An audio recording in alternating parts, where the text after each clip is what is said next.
நண்பர்களுக்கு வணக்கம். இப்பவும் டிஎம்கே, டிவிகே அவங்களுடைய ஃபைட் முடியலன்னே சொல்லலாம். ஏன்னா, டிஎம்கே அவங்க கல்யாண வீட்ல போய் புலம்புறாங்கன்ற மாரி டிவிகே தலைமை சொல்றாங்க. ஆனா, டிஎம்கேவாவது தோத்துட்டு தான் கல்யாண வீட்ல புலம்புறாங்க. டிவிகே ஜெயிச்சுட்டு கூட புலம்புறாங்கப்பான்ற மாதிரி 2 பேரும் மாறி மாறி புலம்பிட்டு தான் இருக்கிறாங்க. தமிழக அரசியல்ல இப்ப அடுத்த ஒரு முக்கியமான அரசியல் நிகழ்வா என்ன இருக்குன்னு பார்த்தீங்கன்னா, கண்டிப்பா இந்த இடைத்தேர்தல் தான். ஏன்னா, சட்டப்பேரவை தேர்தல்ல தோல்வி அடைஞ்சாங்க பார்த்தீங்களா? அதனால கட்சிய வலுப்படுத்தணும் அப்படின்ற மாதிரி நெறைய ஒரு தீவிர நடவடிக்கைகள்ல திராவிட முன்னேற்றக் கழகம் ஈடுபட்டுட்டு வர்றாங்க. இப்படி இருக்கும்போது கூட்டணி தொடரணுமா? இல்ல நம்ம தனித்து போட்டியிடலாமா? அப்படின்ற சில பல விவாதங்களும் கட்சிக்குள்ள வந்துகிட்டு தான் இருக்கு. இப்படி இருக்கும்போது தான் கட்சியுடைய அந்த உண்மையான பலத்த நாங்க நிரூபிக்கணும். உள்ளாட்சி தேர்தல்ல தனித்து போட்டியிடுற சூழலுக்கு திராவிட முன்னேற்றக் கழகம் வந்திருக்கு அப்படின்ற மாதிரி அறிவாலய வட்டாரங்கள்லாம் செய்திகள் சொல்லிட்டு இருக்காங்க. சட்டப்பேரவை தேர்தல்ல டிஎம்கே தலைமையிலான கூட்டணி எதிர்பார்த்த வெற்றியை பெறல. இருந்தாலும் கிட்டத்தட்ட ஒரு 25க்கும் மேற்பட்ட கட்சிகள் அவங்க இணைச்சிக்கிட்டு கூட்டணியோட சேர்ந்து தேர்தலை அவங்க சந்திச்சாங்க. அப்ப கூட அவங்களால ஆட்சியை கைப்பற்ற முடியல. இந்த தோல்விக்கு என்ன காரணம் அப்படின்ற மாதிரி அதுக்கு ஆராய்ச்சியும் பண்ணிட்டு இருக்கிறாங்க. அந்த பணி போயிட்டு தான் இருக்குது. தலைமை தொடங்கிட்டாங்க. அந்த பணி நடந்துகிட்டு தான் இருக்கு. இதுக்காகவே தொகுதி வாரியா கள ஆய்வுகள்லாம் நடத்திட்டு இருக்கிறாங்க. அதுக்கு சிறப்பு குழு வேற அமைச்சிருக்கிறாங்க. அந்த குழுவினர் தான் மாநிலத்தோட நிறைய மாவட்டங்களுக்கு போயிட்டு மாவட்ட செயலாளர்கள், ஒன்றிய நிர்வாகிகள், கிளை நிர்வாகிகள் இந்த மாதிரி இருக்கிறவங்கள்ட்ட எல்லாம் நேரடியா கருத்துக்களை கேட்டுட்டு இருக்கிறாங்க. தேர்தல் காலத்துல கூட்டணி கட்சியோட செயல்பாடு எப்படி இருந்துச்சு, இந்த வாக்கு பரிமாற்றம் நடந்துச்சா, களப்பணிகள்ல இவங்கெல்லாம் ஒன்னா செயல்பட்டாங்களா இல்லையா அப்படின்னு மாதிரி நிறைய ஆய்வுகள்லாம் மேற்கொண்டுட்டு வந்துகிட்டு இருக்கிறாங்க. இப்படி இருக்கும்போதுதான் இந்த ஆய்வு நடந்துகிட்டு இருக்கும் போதே நிறைய மாவட்டங்கள்ல இருந்து ஒரே மாதிரியான கருத்துக்கள் தான் முன்வைக்கப்பட்டுச்சுன்ற மாதிரி தகவல்களும் வந்துச்சு. இப்ப குறிப்பா கூட்டணி கட்சிகள் எதிர்பார்த்த அளவுக்கு தேர்தல் பணிகள்ல ஈடுபடல அப்படின்னும், பல இடங்கள்ல திராவிட முன்னேற்ற கழக வேட்பாளர்களுக்கான வாக்கு சேகரிச்சாங்கல்ல அந்த பணிகள்ல சில முழுமையான ஒத்துழைப்பு கிடைக்கல அப்படின்ற மாதிரியும் நிர்வாகிகள் குற்றம் சாட்டிக்கிட்டு தான் இருந்தாங்களாம். இன்னும் சில இடங்கள்ல சில மாவட்ட நிர்வாகிகள்லாம் திமுகவுடைய வாக்கு வங்கி இன்னும் வலுவாதான் இருக்கு. ஆனா அந்த கூட்டணி அரசியல் கட்சி இருக்கு பாத்தீங்களா, அவங்களாலதான் இவங்களுடைய வெற்றி பாதிக்கப்பட்டிருக்கு. இப்ப உள்ளாட்சி தேர்தல் மாதிரி அடிமட்ட தேர்தல்ல கூட்டணி கட்சிகளுக்காக இடம் ஒதுக்கணும். அப்படி ஒதுக்குறதுனால நம்முடைய நிர்வாகிகள் அப்புறம் தொண்டர்கள் இவங்களுக்கு இடையே அதிருப்தி உண்டாகி இருக்கு அப்படின்ற கருத்தும் ஒரு பக்கம் முன் வச்சிருக்கிறாங்க மாதிரி தகவலும் இருக்கு. உள்ளாட்சி தேர்தல் அப்படின்றது கட்சியினுடைய அமைப்போடைய பலத்தை நிரூபிக்கிற ஒரு தேர்தல்னே சொல்லலாம்.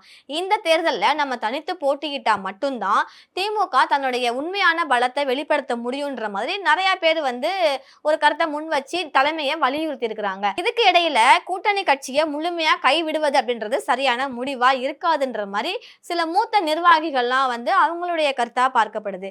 மாநில அரசியல்ல கூட்டணிகள் முக்கிய பங்கு வகிக்கும் நிலையில உள்ளாட்சி தேர்தல்ல கூட கூட்டணி தொடர்வது எதிர்கால தேர்தல்களுக்கு உதவும் அப்படின்ற மாதிரி கருத்தும் கட்சிக்குள்ள அங்கங்கே இருக்கிற மாதிரியும் தகவல்கள்லாம் வந்துகிட்டு தான் இருக்குது. ஆனா அந்த கள ஆய்வு பண்ணாங்கல்ல ஒரு குழு, அந்த குழு கருத்து தெரிவித்தாங்க. அதுல என்னன்னா, பெரும்பாலான நிர்வாகிகள் இனி வர்ற தேர்தல்கள்ல திமுக தனித்து களம் காணணும் அப்படின்னு ஒரு கருத்தை வலியுறுத்தி இருக்கிறாங்க. குறிப்பா உள்ளாட்சி தேர்தல், அப்புறம் நகராட்சி, மாநகராட்சி, மாவட்ட ஊராட்சி இந்த மாதிரி இருக்கக்கூடிய தேர்தல்கள்ல திமுக தனித்து போட்டியிட்டா தொண்டர்களுடைய அந்த உற்சாகமும் அவங்களுக்கு அதிகரிக்கும்ன்ற மாதிரி சில கருத்துக்கள்லாம் தகவல்கள்லாம் வெளியாகிருக்கு. சட்டப்பேரவை தேர்தல் தோல்விக்கு அப்புறமா கட்சியை மறுசீரமைக்கும் பணிகள்ல திமுகவுடைய தலைமையாக இருக்கக்கூடிய மு.க.ஸ்டாலின் அவர்கள் கவனம் செலுத்திட்டு வந்துகிட்டு இருக்கிறாங்க. நிர்வாகிகளுடைய இந்த கருத்துக்கள் முக்கியத்துவம் வாய்ந்திருக்கு. கள ஆய்வு குழுவுடைய முழுமையான அறிக்கை கூடிய சீக்கிரம் கட்சி தலைமைக்கு சமர்ப்பிக்கப்பட உள்ளதாகவும் ஒரு பார்வை இருக்கு. அந்த அறிக்கையோட அடிப்படையில வர இருக்கக்கூடிய உள்ளாட்சி தேர்தலை திமுக கூட்டணியோட சேர்ந்து சந்திக்குமா, இல்ல நாம தனியா சந்திச்சிடலாம்ப்பா அதான் பெஸ்ட் அப்படின்ற மாதிரி சந்திக்குமான்னு இன்னும் முடிவு அதை பார்த்துட்டு தான் எடுப்பாங்கன்ற மாதிரி அரசியல் வட்டாரங்களும் சொல்லிட்டு தான் இருக்கிறாங்க. தற்போதைய சூழல்ல திமுக வர்ற உள்ளாட்சி தேர்தலை தனித்தே தான் சந்திக்கும் அப்படின்ற மாதிரி அறிவாலய வட்டாரங்களும் சொல்லிட்டு தான் இருக்கிறாங்க. சோ நம்ம கூடிய சீக்கிரம் பார்க்கலாம். இந்த கள ஆய்வு பண்ணி ஒரு குழு அனுப்புனாங்க இல்லையா? இவங்க நிர்வாகிகள் வந்து அந்த ஃபைல வந்து சப்மிட் பண்ணணும். அந்த ஒவ்வொரு மாவட்டத்தின் வாரியாக எடுத்து தோல்விக்கு என்ன காரணம்? டிஎம்கே வந்து ஒழுங்கா ஒர்க் பண்ணுச்சா இல்லையான்னு பார்க்கணும். அதோட இல்லாம கூட்டணி கட்சிகள் 22 பேருக்கு மேல இருக்கிறாங்கல்ல, அவங்க எல்லாம் அவங்களுடைய தொகுதியில எஃபோர்ட் போட்டாங்களா? உண்மையான ஹார்ட் ஒர்க் போட்டாங்களா? இல்ல சும்மா கடமைக்கு அவங்க வந்து வாக்கு சேகரிப்புல ஈடுபட்டாங்களா? இப்படின்ற டீட்டெயில்ஸ்லாம் அதுல வந்துடும்.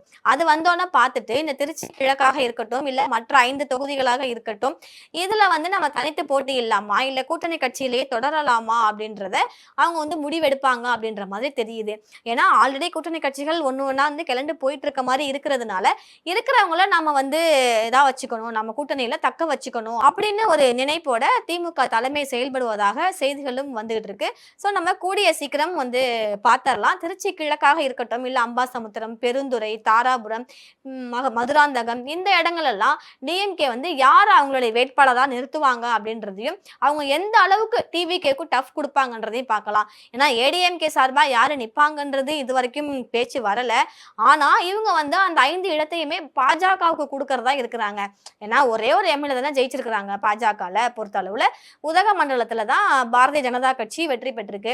ஆனா இது வரைக்கும் நோட்டாவுக்கு கீழே இருந்த பாரதிய ஜனதா கட்சி அண்ணாமலை அவர்களால அவர்களுடைய எழுச்சி அவர்களுடைய பேச்சினால ஏதோ ஊட்டியில வந்து கொஞ்சம் வந்து வின் பண்ணியிருக்கிறாங்க. அதுக்கு அவருடைய பங்கும் இருக்குன்னே வச்சுக்கோங்களேன். ஆனா அவரே இப்ப வேற கட்சி ஆரம்பிக்க போறாரு. மாப்பிள்ளை இவர் தான். ஆனா அவர் போட்டிருக்க ட்ரெஸ் என்னது அப்படின்ற மாதிரி அவர் பாஜக ஆளு தான். ஆனா கட்சியோட பேர் தான் வேற அப்படின்ற மாதிரி தான் அந்த கட்சி இருக்கும்னு நிறைய பேர் சொல்றாங்க. இப்ப அந்த உதகமண்டலத்துல இருக்கக்கூடிய எம்எல்ஏ பாஜக எம்எல்ஏக்கு பேச்சு துணைக்காவது ஒரு ஆள் வேணும்ல. தனியா இருப்பார்ல சட்டமன்றத்துல அவரு. அதனால இந்த 5 தொகுதியுமே எங்களுக்கு கொடுங்கன்ற மாதிரி டெல்லி தலைமை வந்து பிரஷர் போடுறதாகவும் ஒரு செய்திகள் இருக்கு. சோ ஏடிஎம்கே வந்து விட்டு கொடுத்துருவாங்க அப்படின்ற மாதிரியும் ஒரு டாக் போயிட்டு இருக்கு. சோ இந்த தேர்தலுமே வந்து TVK and DMK versus DMK இப்படிதான் வந்து போகும். இவங்களா இல்ல இவங்களா அப்படின்ற மாதிரி தான் போகுன்ற மாதிரியும் டாக்ஸ் வந்து போயிட்டு இருக்கு. ஆனா ஆளுங்கட்சி தான் வந்து எப்போதுமே இடைத்தேர்தலில் வின் பண்ணுன்ற மாதிரி நம்ம நிறைய வருஷங்கள்ல பார்த்திருக்கோம். இது வரைக்கும் நடந்த இடைத்தேர்தலை நீங்க எடுத்துக்கிட்டீங்கன்னா ஆளுங்கட்சியில யார் இருக்காங்களோ அவங்க தான் வந்து வின் பண்ணுவாங்க. அது மாதிரி தான் வந்து இருந்திருக்கு. சோ இந்த இடைத்தேர்தலில் டிவிகே வின் பண்றாங்களா இல்ல டிஎம்கே வின் பண்றாங்களா அப்படின்றத நாம வெயிட் பண்ணி பார்க்கலாம்.